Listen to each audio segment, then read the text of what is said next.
A continuación tendremos nuestra conferencia magistral con el expositor invitado, el señor don José Joaquín Brunner. Es profesor e investigador de la Universidad Diego Portales, donde dirige el Centro de Políticas Comparadas de Educación y la Cátedra UNESCO de Políticas Comparadas de Educación Superior. Cursó sus estudios de pregrado en la Escuela de Derecho de la Universidad Católica de Chile, realizó estudios de posgrado en la Universidad de Oxford y obtuvo su doctorado en Sociología por la Facultad de Humanidades de la Universidad de Leiden.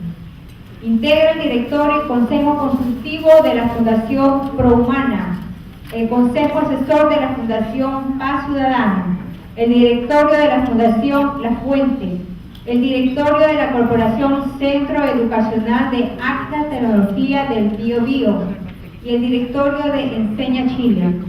Es asesor del programa de educación de calidad de la Fundación GAP.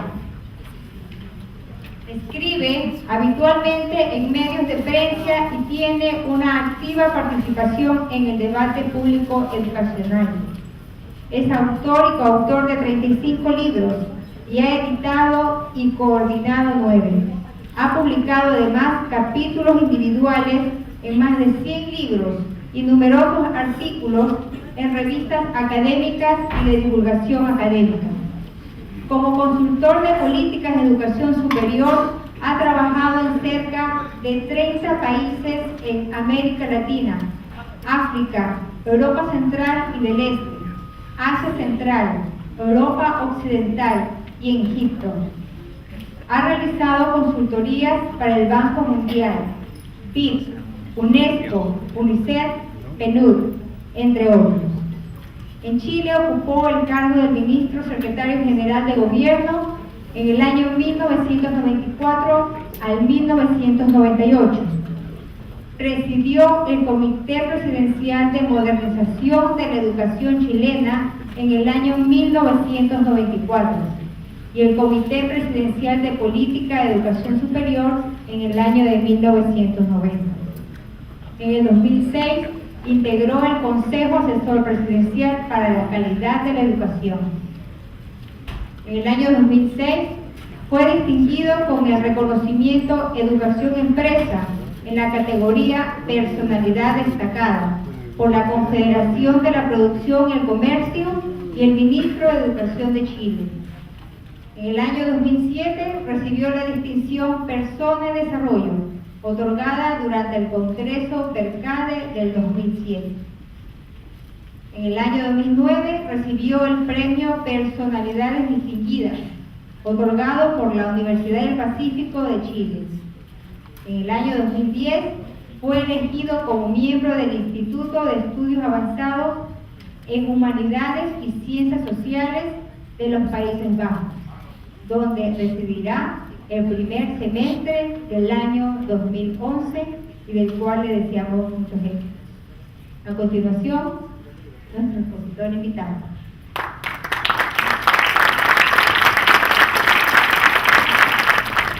Agradezco en primer lugar a la Fundación Ecuador y sus autoridades que me han honrado con esta invitación. Agradezco en particular las palabras del doctor Gallo sobre mi compatriota y su resiliencia en momentos difíciles, y me siento complacido de haber escuchado esta mañana la música de otro chileno. Mi presentación de esta mañana es sobre educación y desarrollo en América Latina. Hay en realidad un consenso importante en la literatura especializada, en la investigación de los últimos años, de que la educación tiene una serie de beneficios para el desarrollo de los países que, por cierto, varían de país a país dependiendo de su historia, de su trayectoria, del sistema educacional, de la organización de su economía, del nivel de desarrollo que haya alcanzado medido por el ingreso per cápita o por cualquier otro tipo de indicador. Pero uno puede decir que la educación, sin duda, ya hay mucha evidencia que hoy día lo prueba, es un elemento esencial de la productividad de la persona y por lo tanto del crecimiento económico y de la competitividad internacional de las economías. No es claro cómo esto funciona en cada coyuntura en el corto plazo. Lo que es evidente es que en el largo plazo hay una asociación muy estrecha entre el nivel educacional de los países y el funcionamiento y el crecimiento económico y el funcionamiento de sus economías. Así como también hay evidencia abundantísima sobre los beneficios que para las personas individualmente trae el contar con más años de escolarización o de educación. En todas las encuestas de hogares que se hacen en nuestros países en los últimos años, puede verse que existe esta asociación muy estrecha entre nivel educacional que han alcanzado las personas y el tipo de premio o el nivel de premio salarial que reciben en el mercado laboral. Y lo que está ocurriendo desde ya en varios de los países, particularmente, por ejemplo, en los del Cono Sur, es que no hay un mayor premio salarial a la educación durante los primeros 12 años de educación.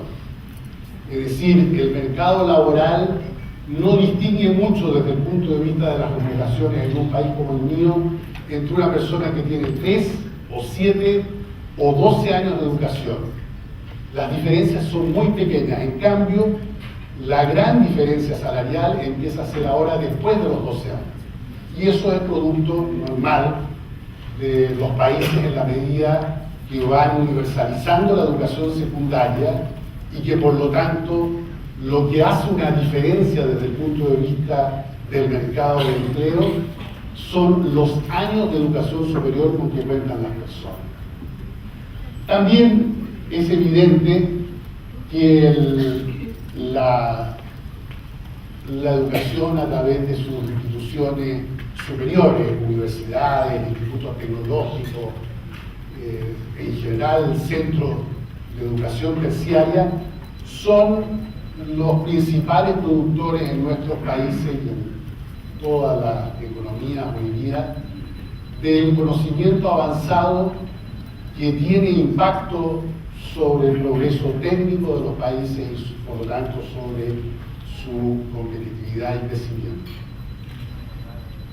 Vamos a ver en un momento que en América Latina esta dimensión de las contribuciones que los sistemas de educación pueden hacer a los países es una dimensión relativamente subdesarrollada, que hay falencias y déficit muy grandes en cuanto a lo que ha avanzado la producción de conocimiento avanzado a través de la investigación científica y tecnológica de las universidades. Pero no cabe duda, si uno mira las estadísticas de los países desarrollados, industriales de la OECD, que esta función es una función esencial para el progreso de los países y que es una función que crecientemente, a medida que avanza el desarrollo, se cumple por una parte por las universidades y simultáneamente por las empresas. Si uno mira los niveles de inversión en investigación y desarrollo, que en el promedio de los países de la OECD hoy día es alrededor del 3% del producto, verá que más de la mitad proviene de las empresas y el resto del Estado. El Estado financia la educación básica, que como bien público, si no cuenta con financiamiento de la renta nacional, no va a tener financiamiento, y la empresa financia toda aquella otra parte de la investigación más aplicada que directamente va a beneficiar el desarrollo a través de la innovación que realizan las empresas. También es una función fundamental de la educación superior, en general del sistema educacional, pero particularmente también de la educación superior, crear una ciudadanía más consciente y unos consumidores más sofisticados. Hoy día sabemos que las dos grandes realidades constitución de las sociedades contemporáneas es la democracia por un lado y el funcionamiento de los mercados por otro. Y el papel del sistema educacional desde la educación inicial, de la educación primaria en adelante, no es solamente el favorecer el desarrollo económico, también lo es y muy centralmente el favorecer el desarrollo más integral, humano, como se le llame, de la sociedad, y desde ese punto de vista una función esencial de los sistemas educacionales es contribuir a generar una ciudadanía, es decir, sujetos humanos dentro de las sociedades en condiciones de participar en la deliberación pública, que es un rasgo esencial de la democracia, el estar informado de los asuntos públicos y en definitiva el poder decidir informadamente cuando llega el momento de la selección. Y por último, la literatura muestra que hay una serie de otros beneficios directos e indirectos de la educación que tienen que ver con los niveles de salud. Eso es porque me he acercado a alguna... Voy a dejar esto acá entonces. Hay una serie de beneficios, decía, indirectos que tienen que ver con el área de la salud, con la mejor atención y cuidado de los niños. Hay pruebas que muestran que las personas a mayor nivel de educación participan con más frecuencia en organizaciones voluntarias, organismos no gubernamentales, en ejercicio de solidaridad, etcétera, etcétera. Es decir, la educación tiene un sentido de contribución evidente al desarrollo económico, pero también a los otros aspectos que hacen al desarrollo integral de la sociedad. El supuesto, por cierto, de todo esto es que esto funciona como una contribución fundamental en las sociedades en la medida en que se cumplen dos supuestos. Primero, que la educación se encuentra bien distribuida o distribuida equitativamente en la sociedad. Y ahí lo que indican las cifras para América Latina, y las cifras importantes de mirar, no son a esta altura el acceso a la educación, que es lo que tendemos a resaltar en todas nuestras sociedades, cuántos alumnos llegan a la educación primaria o la educación secundaria o terciaria, sino cuántos la terminan, porque sabemos que un problema severísimo en toda la región es el hecho de que una parte importante de los estudiantes secundarios particularmente y en la educación superior abandonan sus estudios luego de 1, 2 o 3 años de haber cursado una carrera o el programa del ciclo respectivo. Y lo que ustedes pueden ver acá es que en el nivel de la educación secundaria, si uno toma a los jóvenes de 20 a 24 años, verá que han concluido el ciclo secundario una proporción muy distinta de los alumnos según su origen socioeconómico, es decir, dependiendo del tipo de familias que provienen. En la educación secundaria, los que concluyen el ciclo, no son más del 30% hoy día, en el año 2005, no son más que el 30% entre familias, entre jóvenes que provienen de familias cuyos padres tienen un bajo nivel de educación, y en cambio si uno mira familias con padres de alta educación que está unido a familias con mayores ingresos, etc., ustedes ven que prácticamente entre el 90 y el 100% concluyen los estudios secundarios. Y lo grave de esta estadística es que si uno compara las líneas para el año 1990 y el año 2015, ve que a pesar del enorme aumento del acceso a la educación, sin embargo las líneas son exactamente las mismas. Tanto es así que en el caso de la educación terciaria ni siquiera se alcanza a distinguir entre la línea del año 90 y la línea del año 2000, porque se sobreponen unas y las otras. Y sin embargo sabemos que entre este año 1990 y el año 2005 ha habido una verdadera explosión de la educación superior en nuestro país. Y sin embargo, esta explosión no ha significado una conclusión del ciclo de estudios terciarios más equitativa. Es decir, la distribución de quienes terminan sus estudios superiores sigue siendo 15 años después exactamente la misma, con una bajísima proporción de jóvenes provenientes del quintil de menores ingresos y de familias con padres de más bajo nivel educacional, prácticamente menos del 5% de ese grupo termina sus estudios superiores. En cambio, más del 70% cumple con el ciclo en el caso de la educación superior. Si uno mira el origen étnico y la localidad de proveniencia de los jóvenes, verá que la estadística que acabo de mostrar es todavía más grave.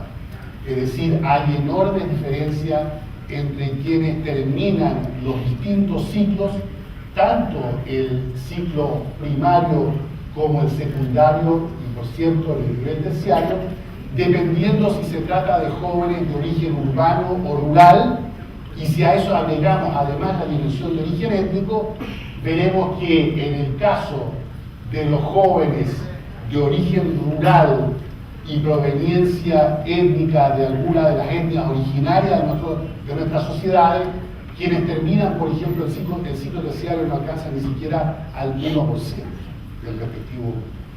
Es decir, todo lo que decimos respecto de que la educación puede y tiene de hecho en las sociedades desarrolladas un gran impacto en el crecimiento y en el desarrollo integral de las sociedades, en América Latina se encuentra bajo un gran signo de interrogación, porque esa educación que causa ese tipo de efecto de impacto se encuentra, primero que nada, muy mal distribuida.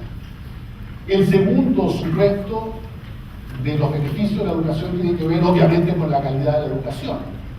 Es distinto medir el impacto de la educación en sociedades donde la educación tiene un alto nivel de calidad en el promedio, que medir ese impacto en sociedades donde la educación tiene una calidad muy heterogénea y donde los jóvenes, otra vez, dependiendo de su origen sociofamiliar, siguen trayectorias educacionales muy diferentes.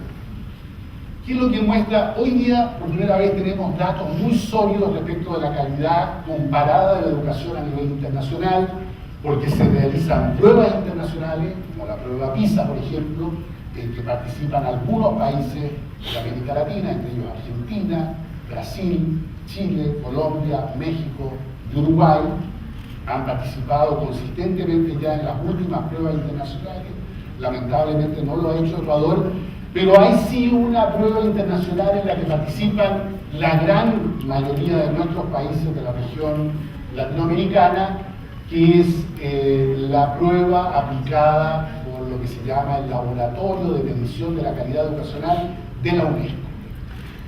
El reciente informe producido por este estudio muestra en este cuadro para cada país en esta barra la distribución, el porcentaje de alumnos que logran cumplir con determinados niveles de exigencia en estas pruebas. Es decir, la prueba mide el dominio de las competencias más fundamentales, que son las de comprensión lectora, la de manejo numérico de las matemáticas y la de manejo de argumentación científica. He usado la prueba, en este caso la escala de matemática, que es la que se supone está más separada del origen socioeconómico de los alumnos, por lo tanto permite una medición lo más objetiva posible, porque el aprendizaje del lenguaje, por ejemplo, está mucho más ligado a la familia. Y lo que ustedes ven acá entonces es que un país como Cuba, por ejemplo, que reconocidamente en estas pruebas ha obtenido siempre los más altos puntajes respecto de las pruebas de matemática, comprensión, lectura y ciencia, tiene un porcentaje muy pequeño de alumnos, en el que estamos midiendo a los alumnos de tercer grado de la educación primaria, que quedan por debajo del nivel mínimo que mide la prueba. Este nivel acá, de este color inicial acá, son niños que ni siquiera quedan calificados porque tienen un dominio, es decir, completamente pobrísimo, en la práctica lo que suele llamarse analfabetismo funcional en el manejo de las competencias matemáticas.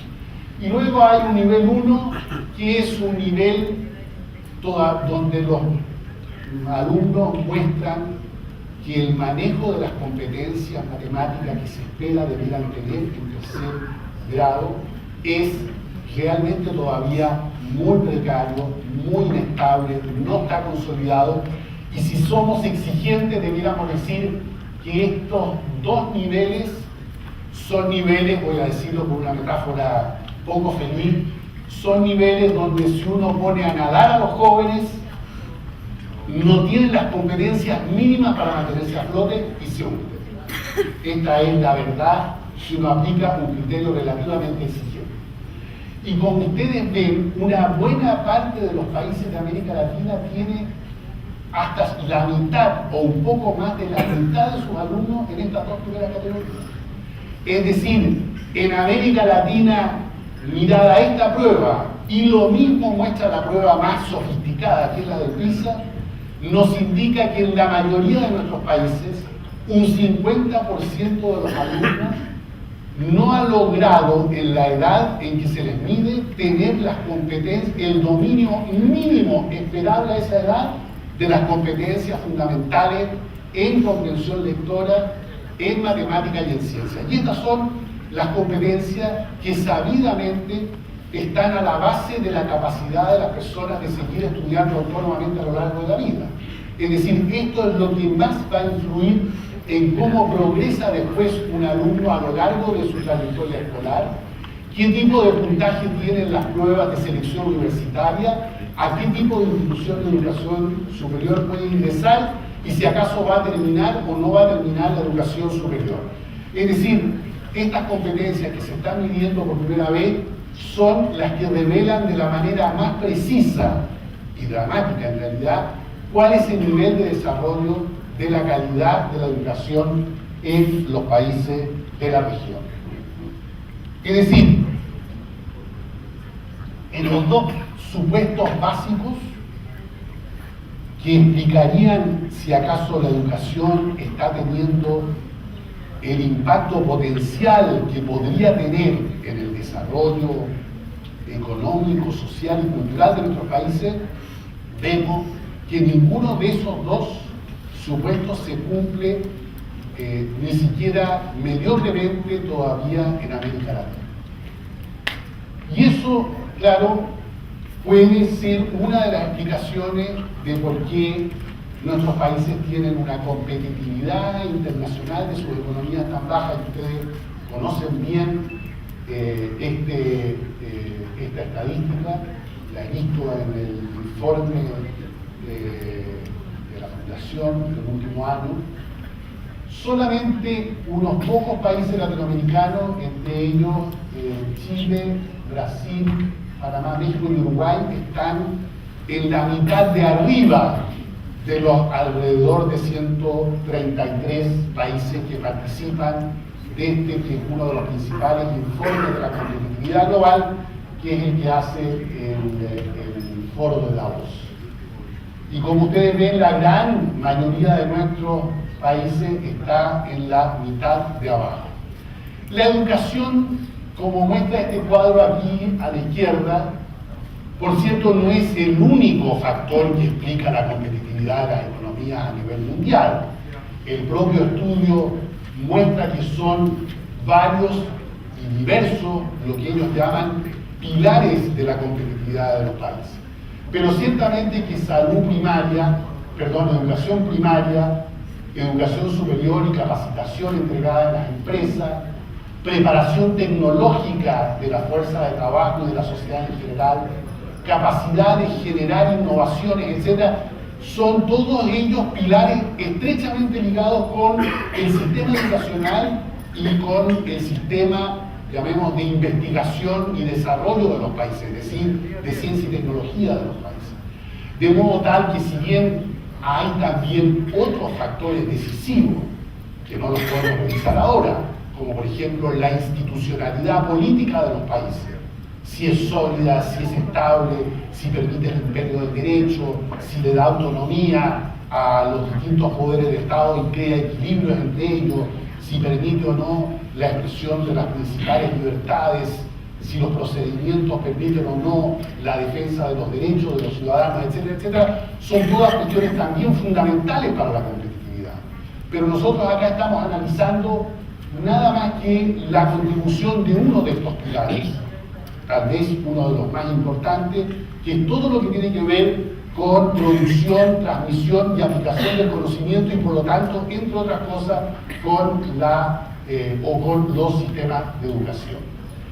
Este mismo déficit de progreso de América Latina, cuando uno mira su competitividad, vuelve a aparecer cuando uno usa como indicador el que ha desarrollado el Banco Mundial y que se llama indicador de avance de los países hacia una economía basada en el uso intenso del conocimiento. Hablamos todo el rato de la economía del conocimiento. Todas las economías a lo largo de la historia usan el conocimiento. El gran cambio que ha habido últimamente es que las economías a nivel global y miradas en el mediano y largo plazo que más van a crecer son aquellas que tienen mayores capacidades para producir y utilizar intensivamente conocimientos avanzados. Es decir, lo que se está transformando en el motor de la economía es la capacidad de los países de innovar, de producir conocimiento o de incorporar conocimiento producido en otras economías y otras sociedades, adaptarlo y aplicarlo a los propios procesos y productos de la economía, pero en general de todas las actividades en cualquier dimensión de la sociedad. Ya de manera semejante a lo que vimos en el anterior índice de competitividad global, también lo que mide son un conjunto de variables que tienen que ver con capital humano y educación, con manejo macroeconómico, es decir, de cuánta calidad son las políticas macroeconómicas y las regulaciones de la economía. Luego mide capacidades de innovación, es decir, investigación y desarrollo tecnológico.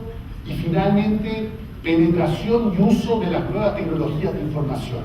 Estas son las 4 áreas que este indicador busca medir a través de un conjunto de variables para ver cuánto progresan las regiones del mundo y los países hacia esta economía basada en el uso del conocimiento, y como ustedes pueden ver acá, América Latina está al fondo como región mundial solamente por delante de las 2 regiones más pobres, es decir, de África y Asia del Sur. Es decir, cuando aplicamos un indicador exigente que ahora tiene que ver con manejo del conocimiento, vemos que en general América Latina lo hace muy mal, y otra vez podemos ver acá que aquí están todos los países iberoamericanos para los cuales he elegido mostrar la cifra. Los niveles de avance hacia esta economía basada en el conocimiento son muy distintos de un país a otro, y he destacado aquí el caso de Ecuador, que tiene déficit tan grande como el de otros países de América Latina, pero en algunos aspectos, como se puede ver acá, tiene déficit todavía mayores.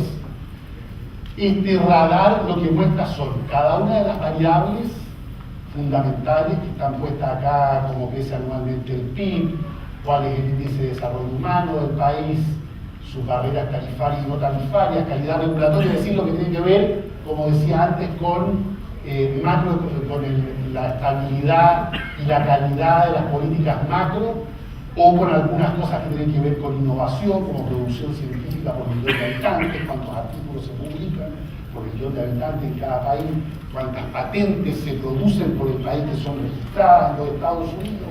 Aquí están algunos datos relativos a la escolarización, y ustedes ven que están las cifras para cada uno de estos indicadores, están regularizados en una escala de 1 a 10 para poder comparar a todos los países del mundo.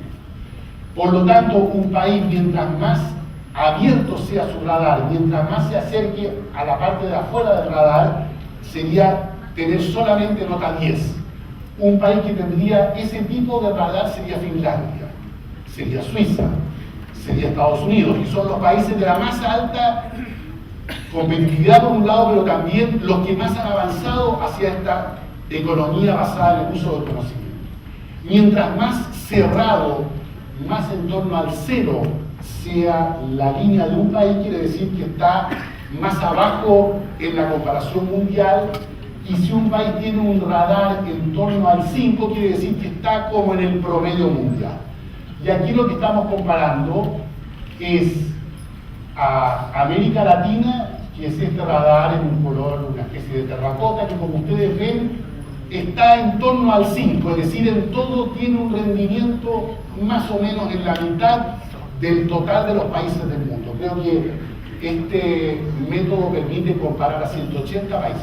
Estamos comparando a 180 países y América Latina está como en la mitad. Aparece además Paraguay, que es uno de los países reconocidamente de América Latina con más bajo avance en este indicador, y Ecuador, que está aquí en el color morado o lila, como ustedes ven, muy parecido con pequeñas variaciones al de Paraguay. Y está el caso de Chile, que lo he elegido no por ser yo chileno, sino por ser el país latinoamericano que en este indicador aparece más adelantado y que tiene efectivamente, como ustedes ven, más abierto, pero lo interesante es que tiene más abierto el lado de la macroeconomía, digamos así. Pero este lado de acá del radar, que tiene que ver con alfabetización, escolarización secundaria, escolarización en la educación superior, todos nuestros países tienen un rendimiento más bien cercano al 5 y lejano al 10, es decir, bastante mediocre otra vez. En fin, concluyo mostrando algo que es ambiguo, porque América Latina, al comenzar el siglo XXI, muestra tener una participación en la economía mundial de los recursos naturales extraordinariamente auspiciosa. Este cuadrito lo que hace es mostrar cuál es el peso de América Latina en el mundo de acuerdo a su población. Ustedes bien saben, representamos alrededor del 8.5% de la población mundial. Y luego hay un conjunto de indicadores que tienen que ver con la economía de los recursos naturales. Reservas de petróleo, reservas de hierro, ecodiversidad, en este caso solamente del Amazonas, producción de carne, cantidad de tierra cultivable, producción de minerales, hasta llegar aquí a la oferta renovable de agua potable en el mundo. Y en cada uno de estos indicadores el peso de América Latina es mucho mayor que el peso relativo de su población. He tomado estos datos de una presentación interesantísima que le escuché a don Francisco Luzón, vicepresidente para América Latina del Banco Santander, hace un par de semanas, que era una visión muy optimista de América Latina. ¿Por qué? Porque efectivamente esto hoy día le va a permitir a América Latina durante probablemente 1 o 2 décadas unas tasas de crecimiento promedio, no digo cada uno de sus países, pero en general relativamente altas, porque va a haber durante este tiempo una fuertísima demanda por recursos naturales, básicamente de las grandes potencias del Asia como China y la India.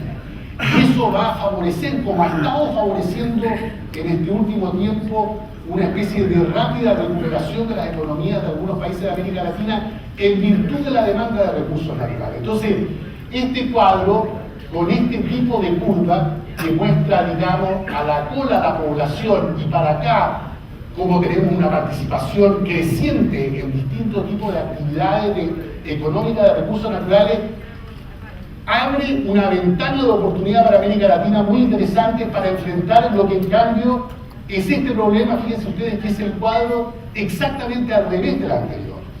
Este cuadro muestra cómo participamos en distintas variables del conocimiento. Y acá ustedes ven que teniendo nosotros un 8.5% de participación en el mundo, solamente en un indicador relacionado con conocimiento tenemos por encima de nuestro peso relativo en la población, que es nuestra participación en la matrícula mundial de educación superior. Representamos alrededor del 12%. Pero en todas las demás dimensiones para las cuales uno puede encontrar cifras comparables a nivel mundial, ustedes ven que en manufacturas intensas en conocimiento y tecnología representamos el 4%, en servicios intensos en conocimiento lo mismo, graduados doctores a nivel mundial, graduamos el 4%, de los cuales más de la mitad los gradúa Brasil solo. Publicaciones científico-tecnológicas dentro del total mundial, América Latina más o menos produce el 3% del total mundial de publicaciones. Exportaciones de alta tecnología más bajo todavía, ya vamos en como 2,5%. Estudiantes móviles, es decir, estudiantes que salen de su país de origen y van a estudiar a un distinto país sus estudios de posgrado, maestrías y doctorado. América Latina está recibiendo hoy día alrededor del 1,8% del total mundial de los 3 y tantos millones de estudiantes de posgrado que hay en el mundo. Universidades top en el mundo, medida por el famoso indicador de Shanghai, que es discutido pero que es respetado en el mundo académico. Nosotros tenemos menos de, creo que tenemos alrededor de 15 o algo así universidades, otra vez de las cuales la mitad son brasileñas, después hay una en México, una en Argentina, 2 en Chile. Es decir, tenemos un pequeñito número, por cierto, ninguna dentro de las 100 top, ninguna dentro de las 200 top. Empezamos después de 200 y tenemos dentro de las 500, como digo, esta pequeña proporción. Patentes registradas en los Estados Unidos, es decir, patentes con valor comercial a nivel global, tenemos alrededor del 0,2%. Y dentro de las 100 top, 0. Entonces, a diferencia del cuadro anterior, donde crecíamos desde la población hacia participaciones cada vez superiores en recursos naturales, en el caso del conocimiento tenemos un cuadro anterior y junto los dos para mostrar, digamos, porque esto mirado a mediano y largo plazo efectivamente significaría que si no logramos revertir estos dos cuadros, no digo empeorar en el primero, mantener muy bien el primero, pero revertir completamente este segundo, a mediano y largo plazo el desarrollo económico, social de América Latina efectivamente se ve amenazado. Aquí está el principal desafío de América Latina, y yo diría para terminar que si uno quisiera decir, bueno, ¿dónde podemos y tenemos que actuar? Y por cierto que es distinto para cada país, pero en general en América Latina lo que tenemos que hacer es empezar a educar mucho antes de lo que lo hacemos. Tenemos que desarrollar la educación en torno a los 3 a 5 años si queremos realmente compensar las desigualdades de origen. Hay un estudio del Banco Mundial hecho hace 2 o 3 años en Ecuador que tiene un cuadro que me hubiera gustado traer, que mostraba que aplicaba una prueba de vocabulario, que es una manera de medir el desarrollo del lenguaje y el desarrollo cognitivo de los niños. Si tomaba uno niños del quintil de más alto ingreso versus niños del quintil de más bajo ingreso en Ecuador, la diferencia medida a los 30 meses entre estos dos grupos de niños era mínima. Porque efectivamente el problema del desarrollo cognitivo y del lenguaje en particular no es una cuestión que esté determinada biológica y genéticamente. Tiene que ver con procesos de socialización. Luego, si esta misma prueba se aplicaba a los 5 años, es decir, cuando los chicos y chicas están entrando al preescolar, la diferencia, la brecha, se había multiplicado por 5 o 6 veces. Y luego lo que le pedimos nosotros al colegio en América Latina es, señores profesores y directores de colegio, háganse ustedes cargo ahora de compensar las desigualdades que produce la sociedad. Y los colegios no lo van a lograr hacer. Nos estamos engañando en América Latina cuando decimos la educación va a derrotar la desigualdad que existe en la sociedad. No lo puede hacer. No lo ha hecho en ninguna parte del mundo. Puede ayudar si es que hay otros procesos en la sociedad que vayan estrechando la brecha de los hogares, del ingreso, del capital cultural, del capital social. Entonces el colegio puede tener bajo ciertas condiciones un papel igualador. Pero para que lo pueda tener hay que empezar a compensar desigualdades mucho antes de lo que lo hacemos. Hay que tener una red de centros de atención temprana, jardines infantiles, o como se les quiera llamar, muy poderosa en países de altas desigualdades como son los nuestros. Tenemos enseguida, para poder avanzar a nivel de la educación básica y media, que probablemente reformar de una manera drástica no la manera de enseñar de los profesores, toda la profesión académica, el diseño completo de la profesión académica, desde cómo se selecciona a los alumnos que van a estudiar pedagogía, cómo se les forma inicialmente en la universidad, cómo se les induce en el trabajo, cómo se organiza la carrera docente, cuánto se premia la antigüedad y cuánto se premia el mérito y el buen desempeño, cómo se evalúa a los profesores, cómo se ayuda a jubilar dignamente a los profesores. Es decir, todos los aspectos de la profesión tienen que ser revisados y mejorados drásticamente. De lo contrario, seguiremos teniendo una suerte de semiprofesión docente, cada vez más deteriorada desde el punto de vista de su prestigio social, cada vez peor juzgada por la sociedad,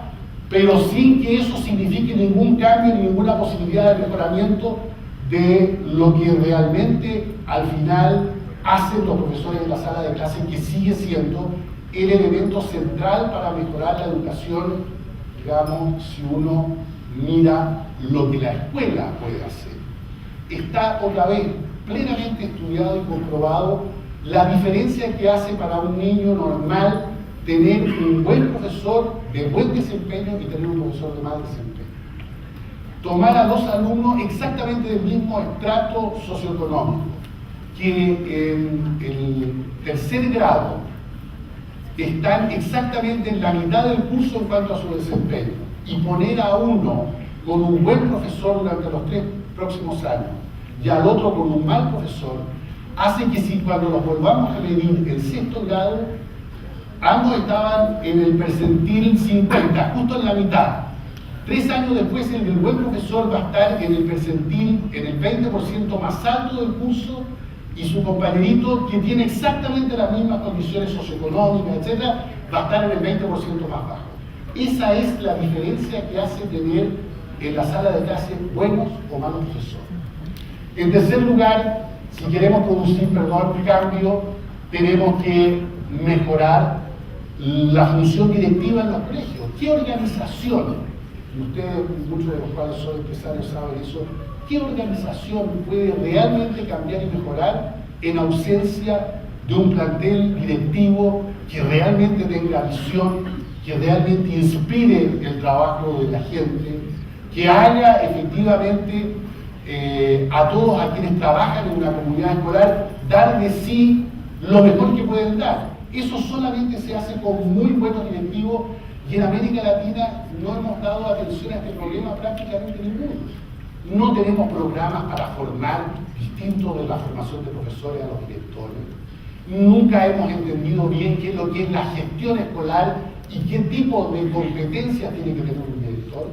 Pagamos a los directores más o menos como se les paga a un profesor, es decir, tan mal como se les paga a un profesor, cuando debían ser de los profesores, los profesionales mejor pagados. En Inglaterra, hoy día un gerente de una empresa de tamaño mediano, inglesa, gana exactamente lo mismo que un director de un colegio grande, público, de Inglaterra.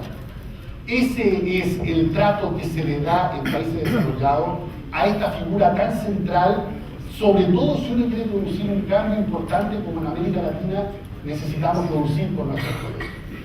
Una institucionalidad para el sistema escolar que logre esto. Pueden haber muchos tipos de institucionalidades, más centralizadas algunas, como tienen los países del sudeste asiático, son bastante centralizados. Bien descentralizados como son otros países, Holanda, Finlandia, que son países muy exitosos también en la educación. Pero algo hacen todas en común, y lo que hacen es que ponen altas exigencias a su sistema, estándares altos en el currículum, por ejemplo. Yo vi los estándares de matemática en Corea hace algunos años, y los muchachos coreanos estudiaban en el tercer grado en matemática lo que en Chile enseñamos en quinto o en sexto grado. Es decir, meramente por la definición de los estándares, estos chicos están 2 años o 3 adelantados a mi hijo y mi nieto en mi país. Entonces tenemos que combinar altas exigencias con un fuerte apoyo a los colegios, porque claro, no hace sentido lo que algunos países han intentado hacer, de ponerle muchas exigencias a los colegios, de medirlos en muchos aspectos, pero no darles apoyo.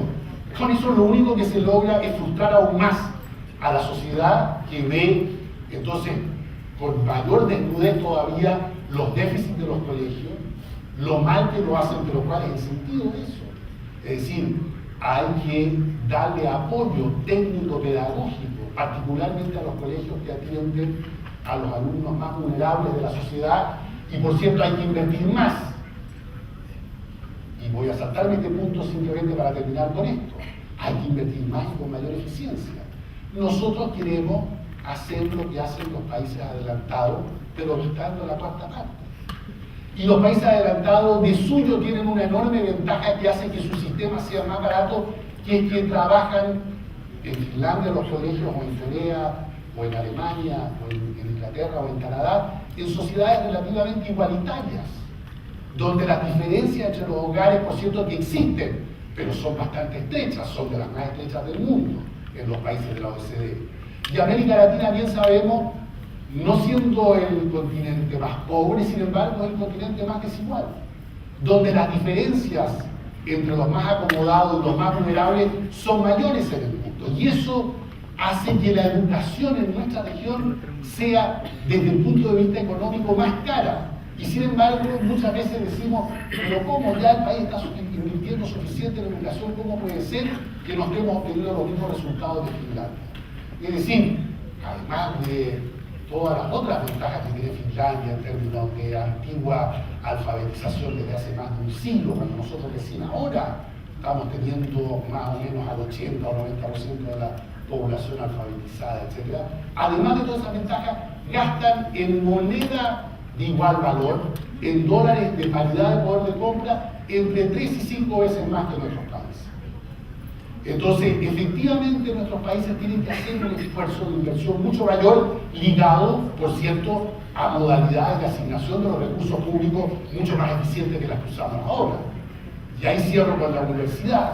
No puede ser, yo me hago muy incómodo siempre cuando hago esta conversación y me critican mis colegas, porque digo que en realidad el gasto en las universidades en América Latina, con muy pocas excepciones, es tremendamente ineficiente e inequitativo. Es decir, gastamos en una minoría que llega a la universidad, ofreciendo, por ejemplo, universidad gratuita cuando hay efectivamente un sector de los estudiantes que perfectamente podría pagar su universidad, tal como ha estado su padre pagando su colegio primario y secundario en un colegio particular. Y el resto que no puede pagar directamente puede perfectamente contraer un crédito estudiantil y devolverlo una vez que esté en el mercado de trabajo, por lo que decía antes, porque está absolutamente probado que la persona con educación superior va a tener una tasa de retorno a lo que gastó o invirtió en capital humano propio durante los años que estuvo en la universidad, que en general le va a permitir a ellos, en un periodo de entre 6 y 12 años, devolver el crédito que obtuvo para poder invertir en capital humano propio.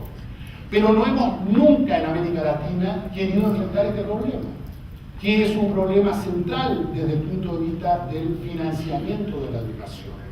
Por cierto que hay otras cosas que el Estado tiene que financiar becas para estudiantes muy talentosos de sectores vulnerables, precisamente para estimularlos a que lleguen a la educación superior. Tiene que ayudar a montar un muy buen sistema de crédito, cosa que no es fácil, créanme, porque en Chile tenemos uno de los más grandes del mundo y cuesta diseñarlo y cuesta incorporar a los privados para que la banca privada sea también parte de estos esquemas de crédito. Y el Estado tiene que financiar todo lo que sea bien público producido por las universidades. Pero no todo lo que producen las universidades es bien público. El capital humano del cual yo me voy a apropiar a través del premio salarial, no es un bien público, es un bien individual del cual yo me apropio de ese capital y de las ventajas que da.